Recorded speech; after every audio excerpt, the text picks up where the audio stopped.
Let's bring in former Special Assistant for National Security to President Bush, Michael Allen. Michael, good morning to you. So the big question this morning is, where do things go from here? An indication came from Secretary of State Marco Rubio, who didn't close the door, says that he is hoping for a reset. Listen here. I hope this could all be reset. I hope he comes to the realization that we're actually trying to help his country here before it suffers thousands of more casualties. Why is any of this good for anybody? And the argument that we're going to just keep it going forever, that's absurd.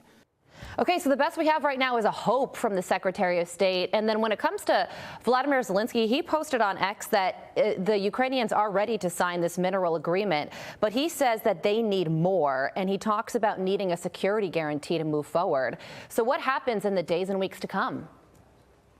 Well, I think Zelensky's got to understand a little bit better where President Trump is in all of this. Trump wants to be in the middle of the two parties. He wants to broker a peace. So I don't think he's going to be able to get Trump to outwardly say at this point that he's unequivocally on Ukraine's side. We can wish that he were, but Trump wants to get a deal, and he feels like he needs to be the honest broker between the two parties.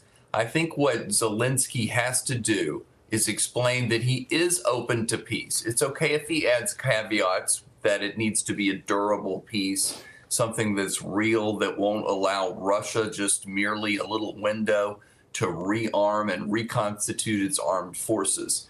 So I think there's a way back from last week's catastrophe if we can begin to just understand a little bit better about where Trump is and about where Zelensky wants to be able to take the war.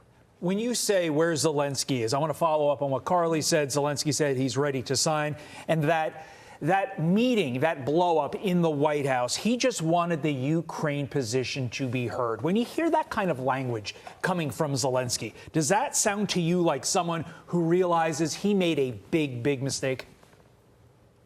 I don't think so. You know, I think he needs to find a dignified way to apologize or express some regret that he went tit for tat trying to debate everything during the course of the meeting. That's where he went wrong. He needed to just stay on message, if you will, say, I'm excited about the support that we're getting from the United States on this mineral deal, and just stay with that.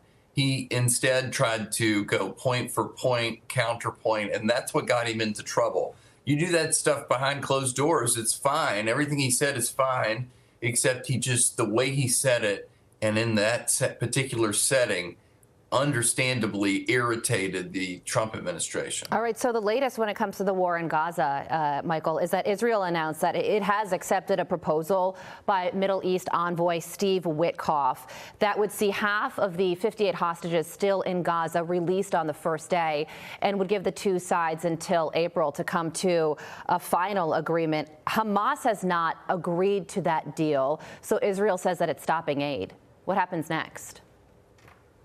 Well, Hamas is just going to have to decide whether they want to continue to go forward, because if they continue to delay moving forward with these hostage swaps, I think you're going to see Israel go back into Gaza and declare war again, if you will, on Hamas. Hamas feels like if they give away more hostages, they've lost all their leverage. And so this is a bit of a dilemma here. How does Israel move forward? And how does Hamas decide what their best interests are if they don't have any real break on the ability of the Israelis to come in and go back to war with Hamas? A whole lot going on around the world, Michael. Thank you so much for joining us this morning Michael. to break it all down. We appreciate it.